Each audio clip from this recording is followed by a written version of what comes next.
사람들은 누구나 상 받는 것을 좋아하죠. 그리고 상을 받으면 매우 기뻐합니다. 그래서인지 예수님을 믿고 열심히 봉사하고 헌신하면 하늘의 상급이 쌓인다는 말에 귀가 솔깃해지는 것도 당연한 것 같습니다.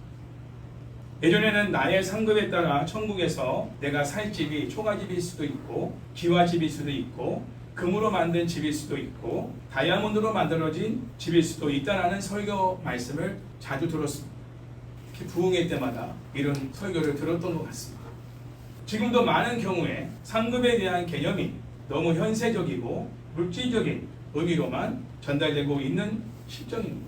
아직도 지금도 어느 교단들은 축복이라 하면 다 물질의 축복으로만 그렇게 연관시켜서 설교하고 강조하는 그런 교단과 교회들이 있습니다. 특히 대형 교회들일수록 그 물질적인 번영과 성공의 축복을 굉장히 중요하게 여기고 또 그걸 사모하고 또 그러한 부분들을 많이 강조하는 그러한 현실입니다.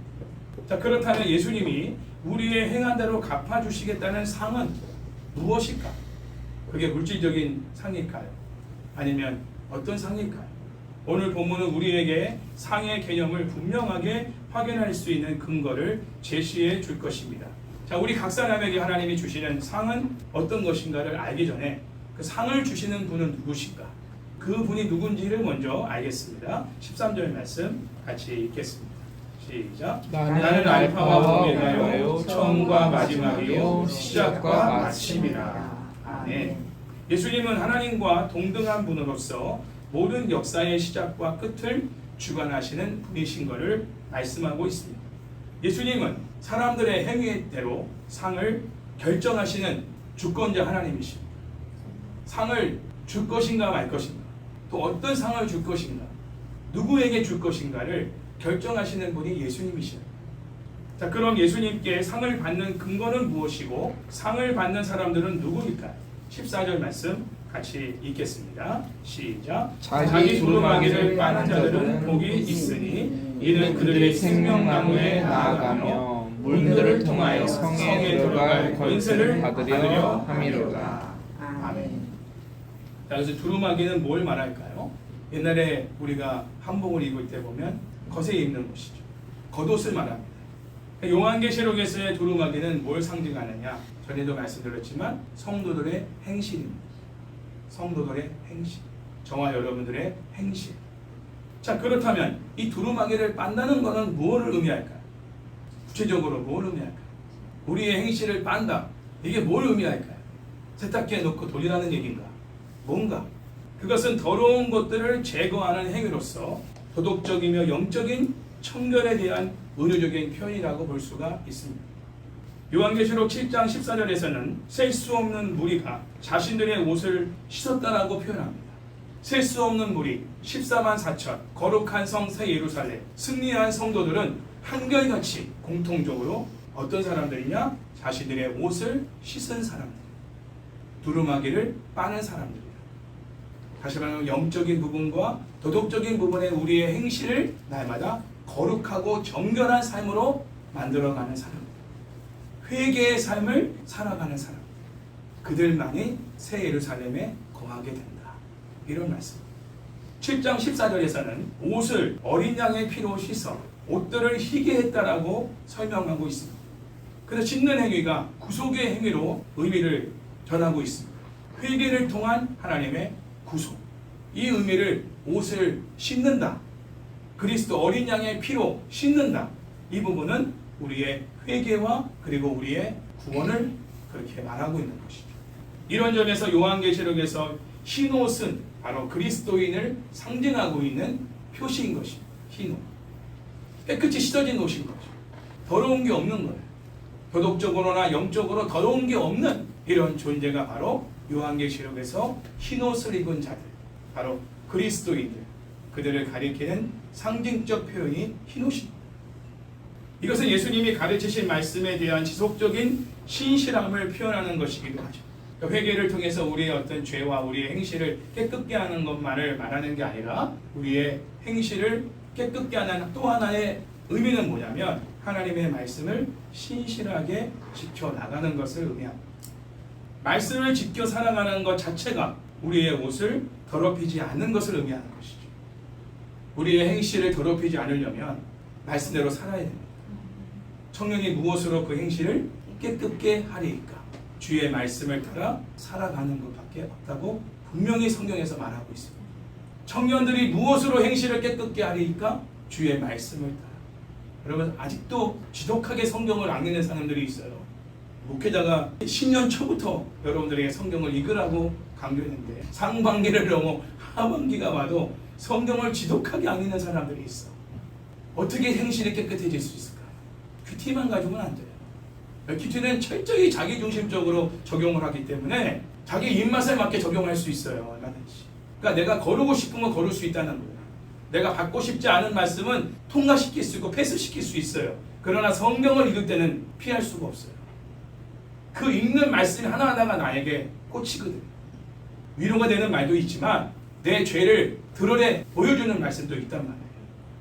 그래서 우리는 성경 읽기, 그리고 강해 설교, 큐티를 함께 해야 돼. 그리고 기도 생활. 그러지 않으면 우리의 행실을 깨끗게 할 수가 없어요. 우리가 깨끗게 하는 게 아니거든요. 말씀이 우리를 깨끗게 하는 거예요. 여러분, 앞에 캄캄하죠? 나중에도 나오지만 전 본다고 우리 미래가 뭔가 보여지는 게 아니에요.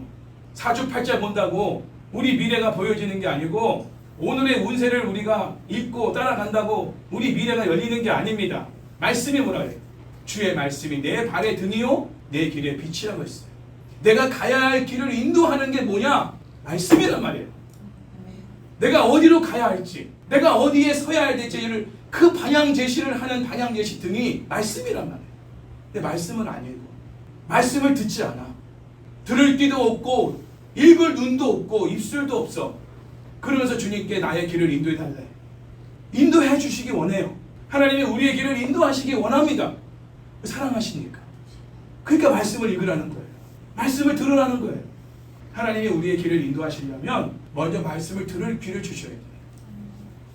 읽을 수 있는 마음을 성령께서 불러 넣어 주셔야 되고 그 말씀이 달고 오묘한 말씀으로 내가 읽고 깨달아지고 믿어지고 순종이 되어져야 돼. 이건 다 성령님이 하시는 거예요. 내 안에서. 나는 할 수 없어.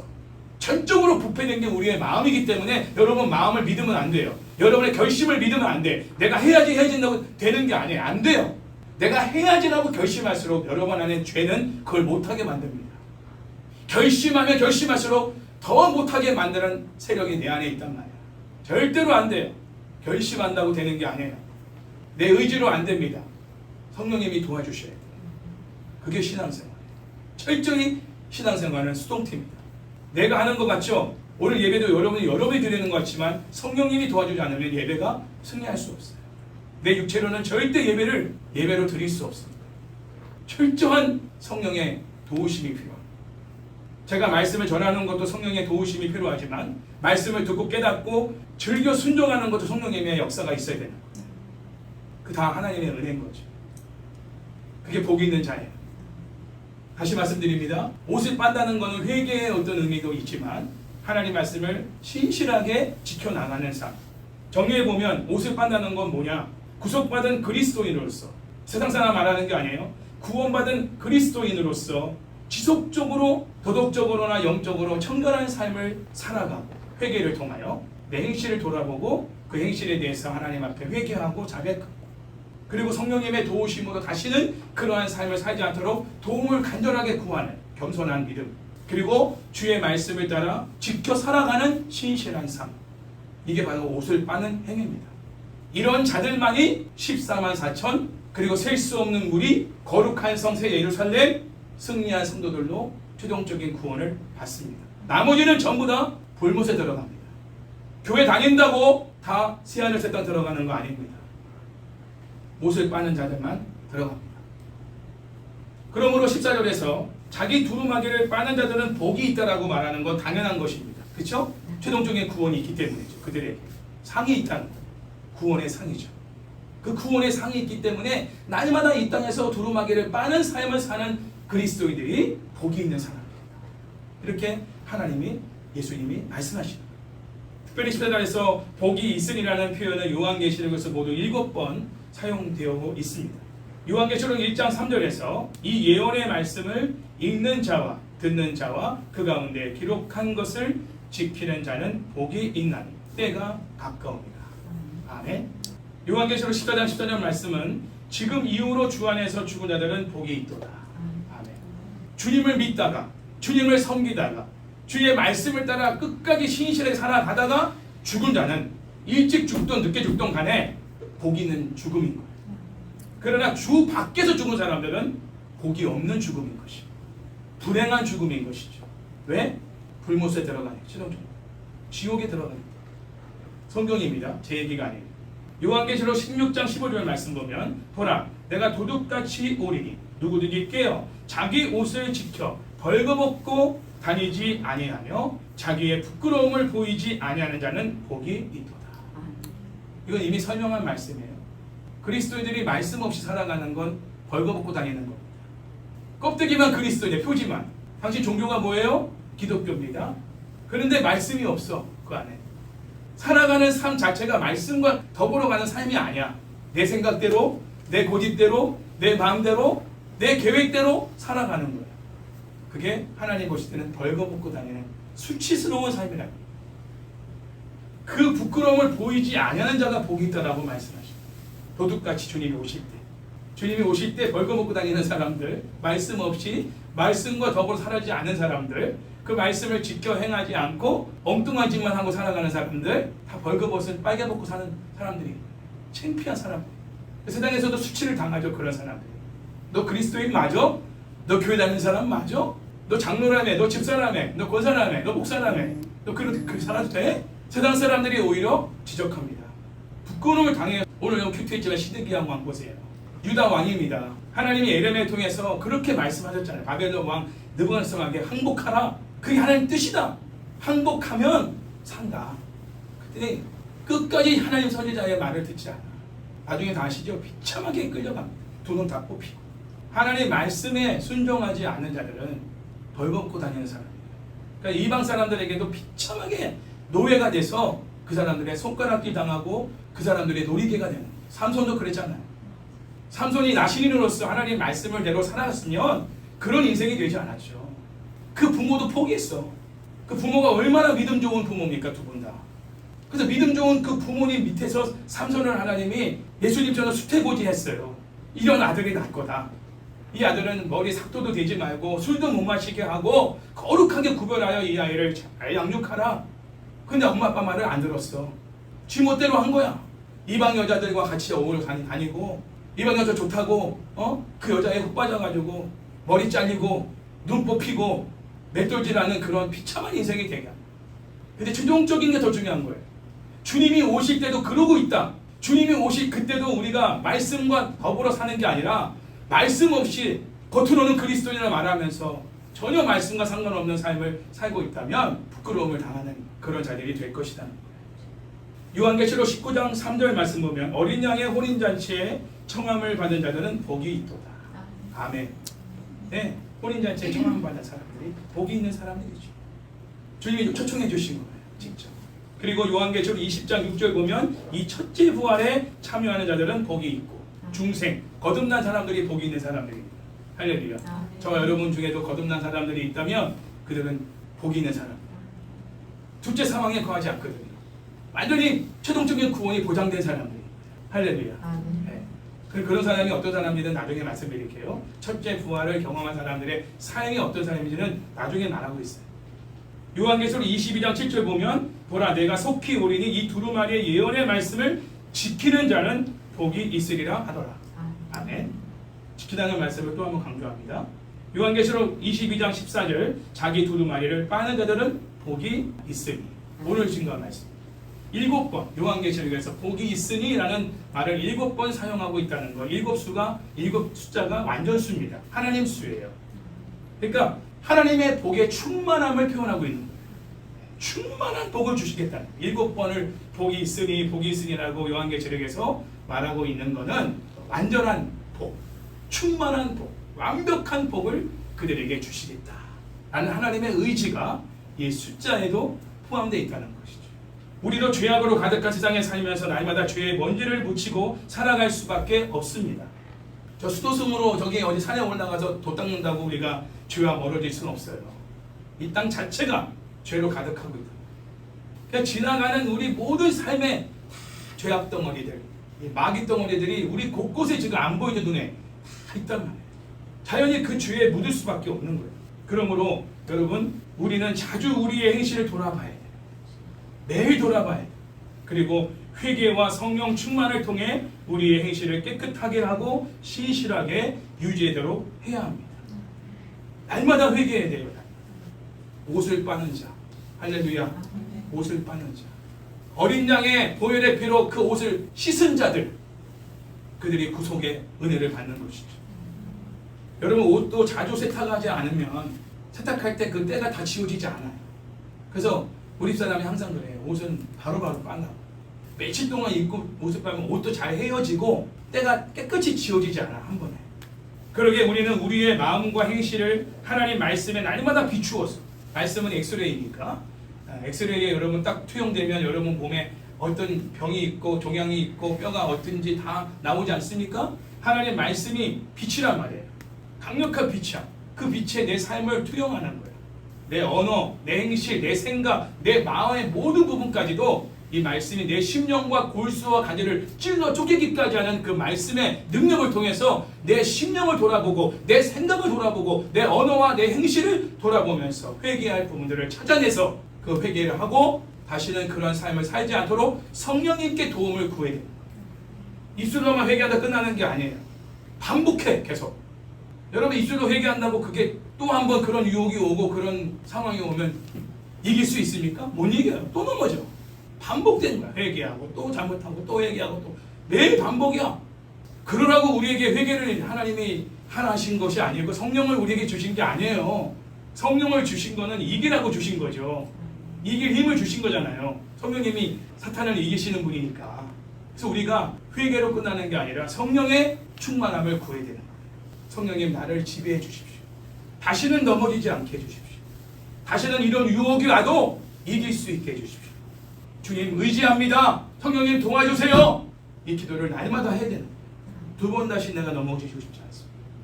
두 번 다시 실패하고 싶지 않습니다. 이게 진짜 회개예요.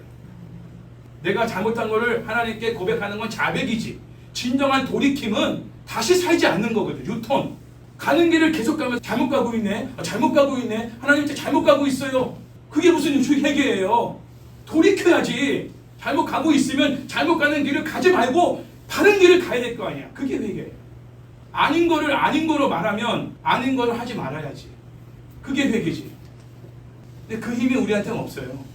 회개도 성령님이 도와주세요. 회개의 영으로 우리 가운데 역사하셔야 돌이킴의 은혜까지 베풀어 주시는 거예요. 다시 그렇게 살지 않게 하시는 거예요. 만약 우리의 행실이 깨끗하지 못하다면 생명나무에 나아가지 못할 것이며 문들을 통하여 하나님의 성에 들어갈 권세를 받지 못한다라고 말하고 있습니다. 자기 두루마기를 빠는 자들만이 생명나무에 나아갈 권세를 가진다는 거예요. 생명나무에 나아갈 권세를 가진다는 건 뭘 의미하느냐? 생명나무 열매를 먹을 수 있는 자격과 특권이 주어진다는 걸 의미합니다. 생명나무의 열매는 뭐라고 했어요? 하나님의 생명을 공급받는 걸 말합니다. 자기 옷을 빠는 자들만, 나의 행실을 날마다 회개하고 성령의 도우심으로 다시는 그런 삶을 살지 않고 하나님 말씀대로 순종하고 살아가는 이러한 사람들만이 1년 12달 동안 생명나무에 들어갈 문이 열려 하나님의 생명이 충만한 영원한 생명나무를 먹을 수 있게 될 것이다 라고 말씀하십니다. 그래서 문들을 통하여라는 말씀은 예수님께서 요한복음 10장 1절과 2절에서 하신 말씀을 연상케 하죠. 제가 읽어봅니다. 내가 진실로 진실로 너희에게 이르노니 문을 통하여 양의 우리에 들어가지 아니하고 다른 데로 넘어가는 자는 절도며 강도요 문으로 들어가는 이는 양의 목자라. 예수님이 양의 문이라는 거예요. 바리새인과 서기관들은 예수님을 통해서 양들에게 우리에 나가는 사람들이 아닌 거예요. 절도요 강도인 것이죠. 그런 예수님의 제자들은 예수님을 믿고 예수님 안에 거하고 있는 가운데서 영혼들을 살피는 사람들인 거예요. 그런 사람들이 양의 목자인 것이죠. 예수님을 통해서 양들에게 나아가지 않는 사람들은 절도요 강도다. 너희들을 위하는 것 같지만 결국 너희들을 삼키려 하는 사람들이다. 이단의 교주들도 마찬가지입니다. 그렇죠? 그들이 예수님을 통해서 사람들을, 성도들을 양육하는 게 아니지 않습니까? 자기가 예수라는 거예요. 자기가 재림주라는 거예요. 철저히 예수님을 의지하고 예수님 안에 거하여 예수님이 주시는 힘과 말씀과 은혜로 양들을 돌보는 사람들, 그들이 진짜 양의 목자다. 왜? 예수님이 양의 문이시니까. 주님의 양들에게로 나아가게 하시는 문이란 말이에요. 예수님은 양의 우리에 들어갈 때 문으로 들어가느냐 다른 데로 넘어가느냐에 따라 양의 목자인지 절도며 강도인지를 결정한다고 말씀하셨습니다. 자, 여기에서도 생명나무를 먹는 것과 새 예루살렘에 들어가는 것은 20장 9절, 22장 5절까지의 내용을 요약한 것으로서 하나님 백성 곧 승리한 성도들 무리에 속하는 것을 의미한다고 합니다. 아무나 성도들의 무리에 속하지 않습니다. 옷을 빠는 자들, 그 옷을 지키는 자들, 그들이 거룩한 새 예루살렘, 곧 승리한 성도들의 무리 가운데 거할 수 있는 사람들이다. 자, 5절까지 내용을 요약하는 것은 여기에서 이제 20장 9절과 22장 5절까지의 내용을 요약하는 것이 바로 이제 승리한 성도들의 무리에 속하는 거라고 말씀드렸어요. 이들은 11절 말씀에서 증거된 의로운 자들이며 거룩한 자들인 것이죠. 그대로, 그죠? 그대로라는 말을 꼭 기억하세요. 변함이 없는, 왔다 갔다 하지 않아요. 의로운 대로 그대로 의롭고 거룩한 대로 그대로 거룩한 그들이 승리한 성도들, 성도들의 무리에 속한 자들, 생명나무의 열매를 날마다 먹을 수 있는 사람들이다. 자, 15절 말씀도 읽겠습니다. 시작. 개들과 점술가들과 음행하는 자들과 살인자들과 우상 숭배자들과 및 거짓말을 좋아하며 지어내는 자는 다 성 밖에 있으리라. 아멘. 자, 15절은 14절 말씀과 정반대의 내용을 말하고 있어요. 14절 말씀은 자기 두루마기를 깨끗이 빠는 자들로서 새 예루살렘 안에 있는 자들을 말하지만 15절은 새 예루살렘 밖에 있는 사람들을 말하고 있습니다. 자, 유대 전승에 의하면 개들은 불견하는 것을 먹는 것으로 알려져 있어요. 개들. 지금의 개들은 뭐 애완견, 반려견으로 아주 굉장히 그 존귀한 존재가 되어 있지만요. 원래 성경에서 말하는, 유대 전승에서 말하는 개는 불견한 것을 먹는 존재로 표현했습니다. 따라서 개들이라고 불리는 것은 경멸의 의미죠. 경멸의 의미.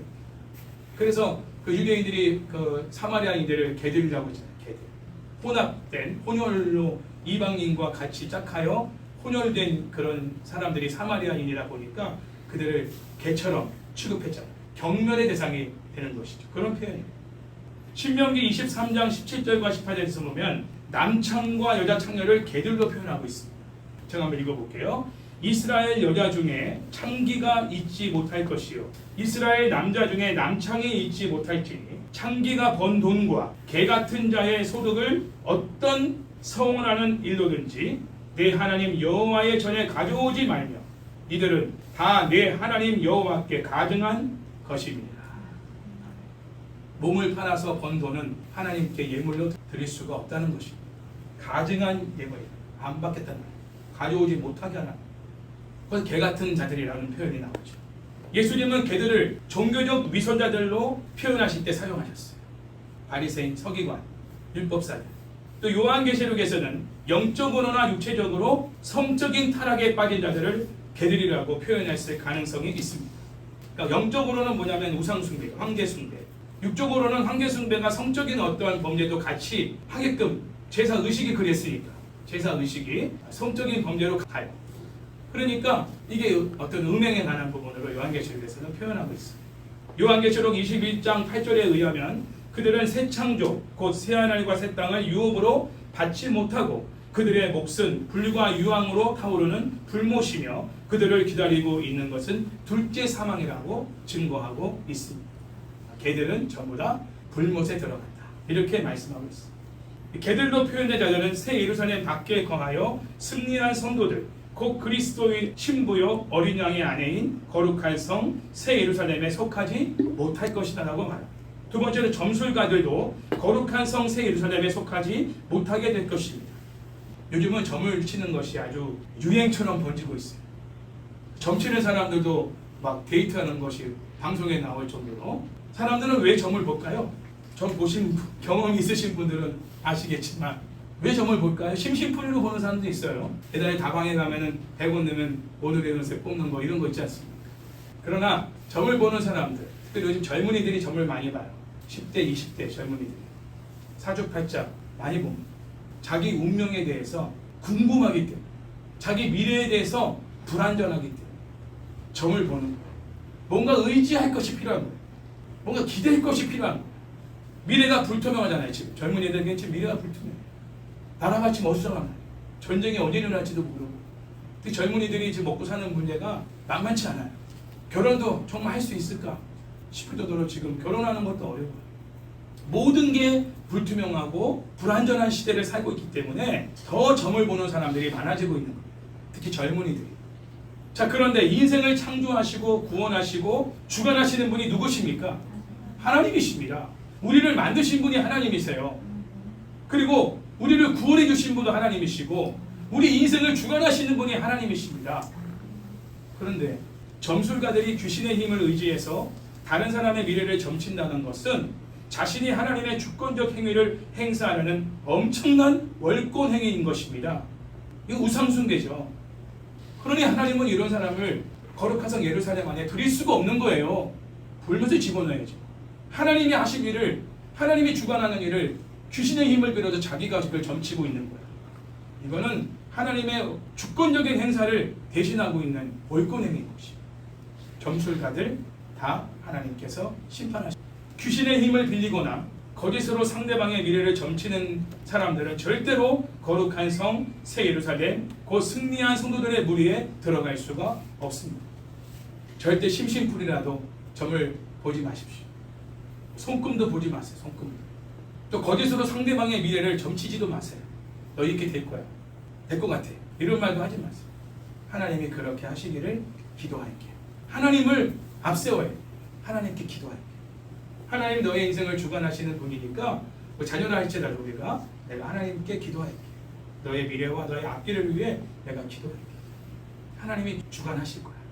너도 하나님을 의지해. 하나님께 맡겨. 그게 우리의 최선이에요.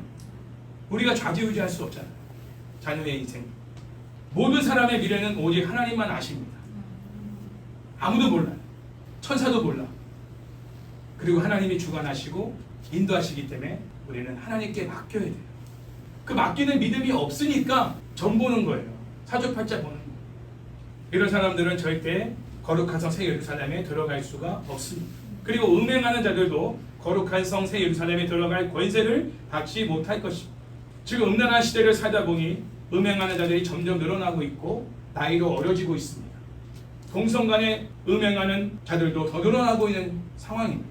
이제는 아예 뭐 드라마나 웹툰이나 영화나 뮤직비디오나 이런 등등에서 동성 간의 애정의 어떤 관계 표현들 너무나 자연스럽게 이제는 미화시켜서 표현하고 있는 시대입니다. 성이라고 하는 것은 반드시 하나님께서 허락하신 합법적 부부 사이에서만 정상적으로 사용되어야 하는 것입니다. 하나님이 정하신 법입니다. 창조주가 정하신 법입니다. 그 법대로 살지 않는 자들이 음행하는 자들일 것입니다. 그들은 절대 거룩한 성 새 예루살렘에 들어올 수가 없다는 것입니다.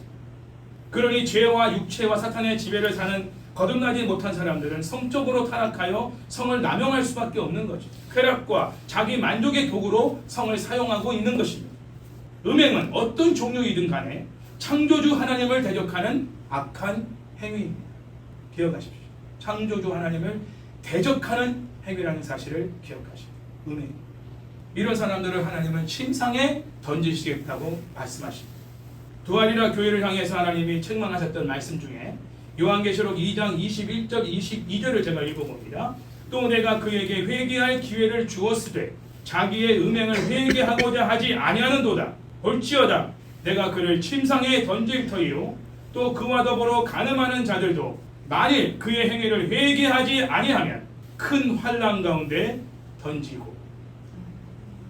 행음과 우상숭배는 하나님이 똑같이 보십니다.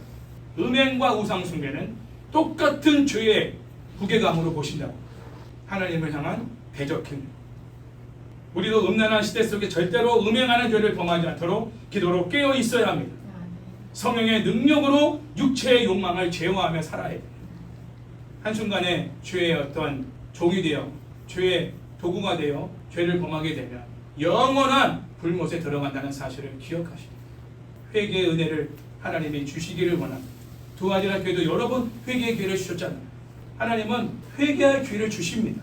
그러나 그 기회마저도 회개의 기회를 줬지만 회개를 안 하면, 계속 그 행위를 계속하면 하나님은 침상에 던져버리시, 일어나지 못하게 하신다. 하나님이 강압적으로 음행을 못하게 만드시겠다. 강압적으로. 그 꼴을 보기 싫으니까 하나님. 그 꼴을 하나님이 보기 싫기 때문에 강압적으로 몸을 못 움직이게 만드시겠다는 거예요. 던지신다는 거, 침상에. 그리고 환난 가운데 던지시겠다고 말씀했어요. 음행하는 죄를 범하는 자들에게 주시는 하나님의 심판입니다. 이 땅에서의 심판. 그리고 살인자들도 거룩한 성 새 예루살렘에 들어갈 권세를 받지 못합니다. 살인은 하나님께서 하나님의 형상으로 지어진 존재를 죽이는 심각한 죄. 물론 어떤 살인자는 하나님께서 은혜를 베풀어 주셔서 회개할 기회를 주시고, 회개를 통해 죄 용서함을 받아 성령을 통해 새롭게 되어 하나님 자녀로 사는 경우들도 있습니다. 우리가 아무리 화가 나고 속이 뒤집혀질 만한 일을 겪는다 할지라도 예수님께 모든 화난 감정을 솔직하게 토로하고 성령님께 도움을 구하여 살인을 피해야 합니다. 살인을 피해야 됩니다. 물론 계획적으로 살인을 저지르는 사람들도 있지만 우발적으로 자신을 방어하다가 어쩔 수 없이 살인을 하는 경우도 있습니다. 구약에도 보면 도피성을 만드셔서 피할 길을 주시요. 7년간 거기에 있다가 나와서 자유인이 되게 하시잖아요. 하나님은 의도성이 있는 것이냐 아니면 어쩔 수 없이 자기 방어로 그렇게 한 것이냐를 정확하게 판단하시는 거예요. 어쩔 수 없이 자기 방어 차원에서 살인을 범한 경우는 하나님이 회개할 기회를 주신다.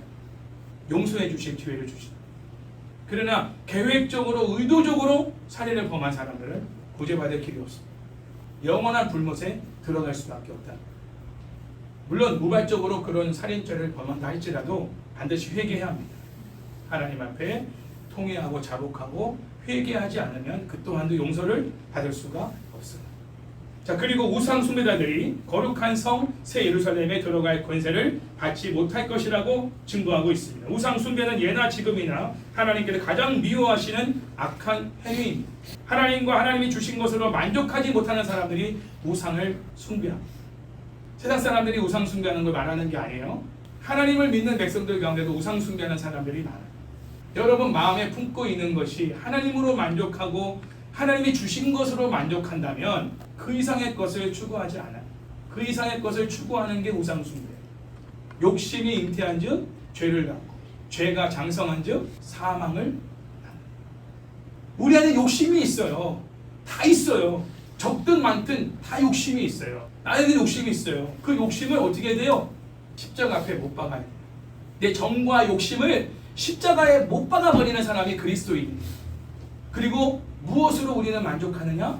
나를 부르심에 감사, 나를 놓지 않음에 감사, 나를 사랑하셔서 이 땅에 오시어 나를 위해 십자가에 피 흘려 죽어주신 그 구원의 은혜에 감사.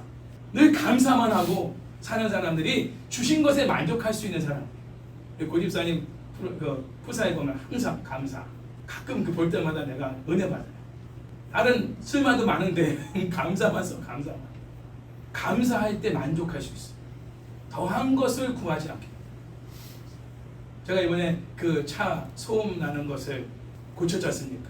컴프레셔를 갈았어요. 얼마나 감사한지 몰라요. 그런데 소음이 안 들리니까 진동이 강하게 있다는 것을 더 강하게 느끼는 거예요. 이제는 소음 때문에 진동을 잘 이렇게 피부로 못 느꼈는데 소음이 안 들리니까 차가 막 떨리는 이 진동이 더 크게 들려. 이게 신경 쓰이는 거야. 그래서 막 갑자기 또 짜증이 나기 시작하면서 또 이것도 고쳐야 되나 하면서 막 차를 바꿔야 되나. 도대체 고칠 게 한두 가지가 아니네. 처음엔 그랬어요. 그러다가 하나님께 감사했어요. 인간의 마음이 이렇습니다. 뭔가 한 가지 문제가 해결되면 우리는 늘 문제가 있잖아요. 문제가 많아요. 그런데 너무 큰 문제 때문에 작은 문제가 좀 덮어져 있는 거지.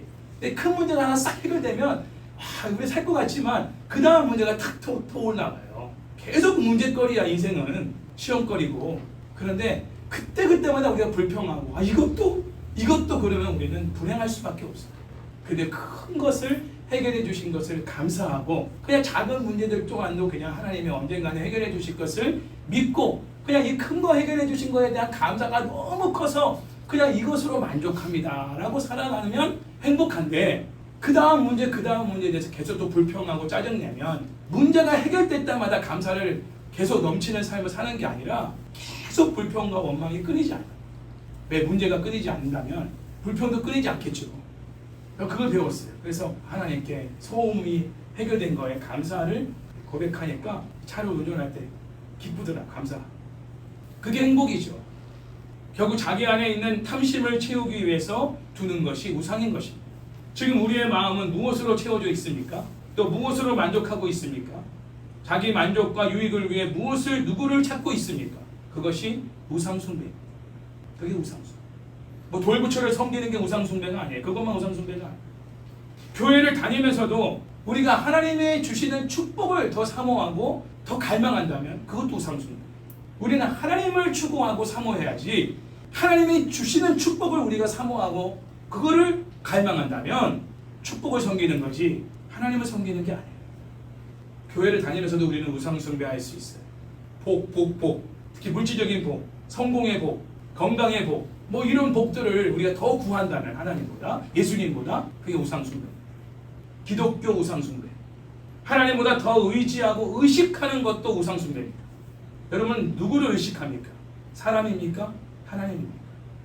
사람을 의식하는 사람은 사람이 우상인 거예요. 하나님을 의식하는 사람은 하나님을 섬기는 사람.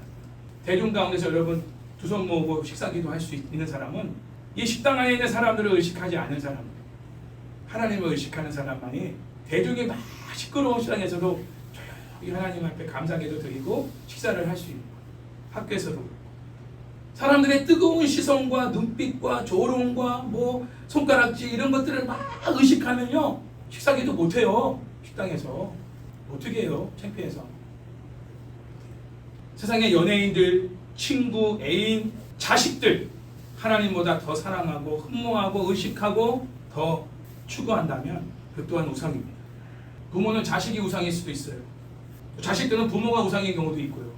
여러분 하나님보다 더 의식하고 의지하고 추구하는 거 없기를 바랍니다. 그런 사람들은 거룩한 성 새 예루살렘에 들어가지 못합니다. 불못에 던져지게 될 것이라고 하나님이 말씀하고 있습니다. 더 나아가서 거짓말을 좋아하며 지어내는 자를 거룩한 성 새 예루살렘에 들어갈 권세를 받지 못하고 다 성 밖에 있게 될 것이라고 말씀하십니다.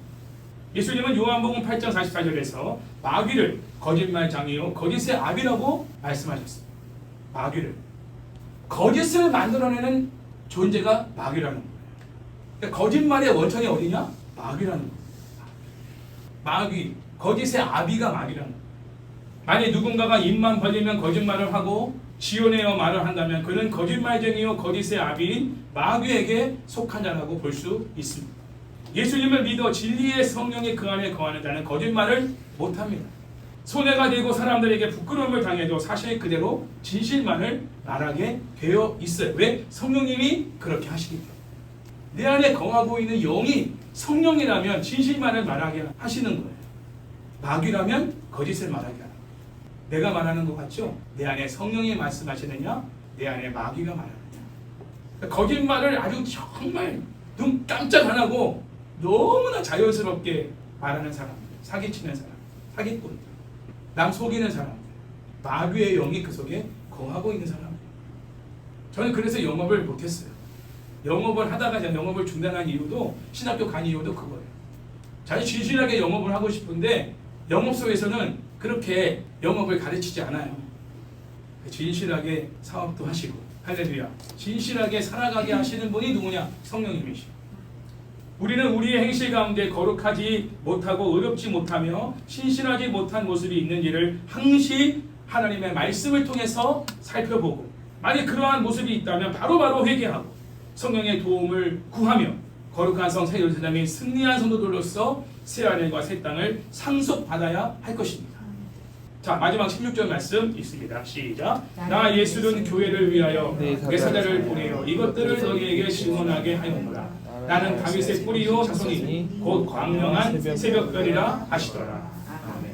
예수님은 교회들을 위하여 내 사자, 곧 천사를 보냈다고 말씀하시죠.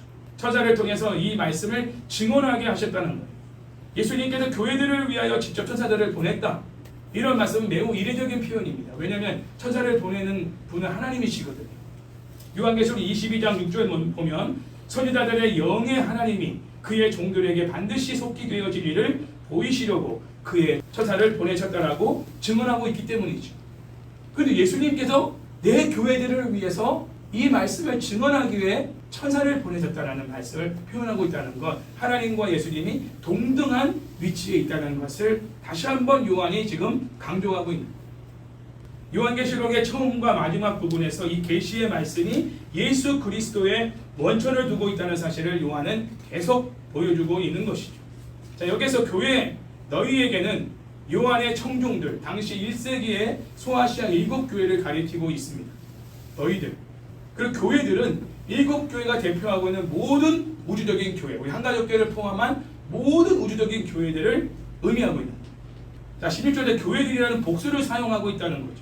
요한계시록 2장 7절에서도 보면 에베소 교회를 향한 말씀이죠. 귀 있는 자는 성령이 교회들에게 하시는 말씀을 들을지어다라고 마지막에 꼭 그 표현을 하고 있잖아요. 교회들이라고 말합니다. 그럼 에베소 교회만을 위해서 주신 말씀이라면 에베소 교회가 들을 귀가 있으면 들을지어다라고 해야 되는 거 아니에요. 근데 교회들에게 하나님이 그 말씀하셨다는 건 결국 그 에베소 교회만을 두고 하신 말씀이 아니라는 거죠. 시대적으로 에베소 교회와 같은 상태에 있는 첫사랑을 잃어버린, 그렇죠? 처음 사랑을 잃어버린 가운데 있는 교회와 성도들을 향해 주시는 메시지라는 거예요. 에베소 교회가 샘플인 것이죠. 1세기 당시의 교회, 에베소 교회가 그 샘플인 거예요. 그러나 모든 교회들이 에베소 교회와 같은 그런 상태에 있는 성도들과 교회들은 귀에 있는 자는 들을지어다. 성령이 교회들에게 하시는 말씀을 들을지어다. 이 말씀을 꼭 마지막에 이렇게 모든 교회마다 하고 있다는 거죠. 자, 그리고 16절의 마지막에서 천사를 보내어 증언하시는 예수님이 어떤 분인지를 다시 한번 밝혀주는데요. 나는 다윗의 뿌리요 자손이니 곧 광명한 새벽별이라 하시더라라고 예수님이 직접 자신을 소개하십니다. 어떻게 해요? 다윗의 뿌리요 자손이요 광명한 새벽별이라. 이 표현은 구약적으로 보면 이 표현은 다 메시아를 상징하는 표현이에요. 메시아, 그리스도, 구원자. 그래서 예수님 자신이 내가 메시아다. 이 시대 당시에는 유대인들이 많이 있었지 않습니까? 그러니까 주님이 구약에서 하나님이 메시아를 약속하시잖아요. 그가 바로 나다. 이거 다시 한번 예수님이 직접 밝히십니다. 다윗의 자손이요 뿌리요 광명의 새벽별이라. 말씀을 정리합니다. 우리의 행위대로 상을 받는다는 것은 의로우며 신실하고 거룩한 자들에게 허락한 구원의 상을 말하고 있다는 것을 잊지 마십시오. 물질적인 상이 아니에요. 현세적인 상이 아니에요. 총아집, 귀한집, 다이아몬드 집에 가서 사는 게 아니에요. 천국에서 구원의 상을 말합니다. 누가 그런 소리 아직까지 하고 있으면 이건 요한계시록을 잘못 알고 있는 분들인 걸 아십니다. 이 구원의 상은 여러분 덤으로 어떤 것을 받아야 될 만큼의 가벼운 상이 아니에요. 사은품으로 받는 상이 아니라는 거예요. 보너스가 아니라는 거예요. 이 구원이라고 하는 상은 엄청난 상인 거예요. 할렐루야. 이 구원에 포함되고 있는 게 뭐라고 했어요? 거듭남, 그렇죠? 첫째 부활이 구원이죠. 우리가 이 땅에서 경험하는 첫째 부활, 거듭남에 회개를 통한 중생, 번어게인, 다시 태어나는 거예요. 이게 구원입니다. 이 땅에서. 그리고 죽어서 우리가 천국에 가죠? 그것도 구원이죠. 그러나 구원이 다가 아니에요. 최종적인 구원, 새 하늘과 새 땅에 상속받는 거예요. 누구로서? 거룩한 성 예루살렘으로서. 우리가 하나님의 승리한 성도들에게 속한 자로서 새 하늘과 새 땅을 그들에게만 상속하시는, 그리고 영원토록 만물을 통치하는 그런 통치권까지도 하나님이 맡기신다. 이게 다 구원에 포함되어 있는 거예요. 할렐루야. 구원이 작은 게 아니에요. 예수 믿고 구원 받으세요 라고 하니까 뭐 구원이 뭐든 10원 밑에 있는 것은 좀 그렇게 생각하면 안 돼요. 작은 게 아니에요. 구원 어마어마한 거예요. 하나님이 이 구원을 우리에게 주기 원하셔요. 그럼 우리는 이 구원을 받았습니다. 자, 이 중요한 말씀입니다. 근데 왜 못을 빨아야 되느냐? 이 구원은 우리에게 주어지는 이 상, 구원의 상은 예수님이 선포된 예언의 말씀을 그대로 받아들이고 그 증거하는 말씀을 인하여 자기의 생명을 아끼지 않은 자들에게 주어지는 구원을 말합니다. 아무에게 주는 게 아니에요. 달리 표현하면 구원받은 자들에게서 드러나는 삶의 모습이 하나님이 상으로 베풀어 주신 구원의 증거가 된다는 뜻입니다.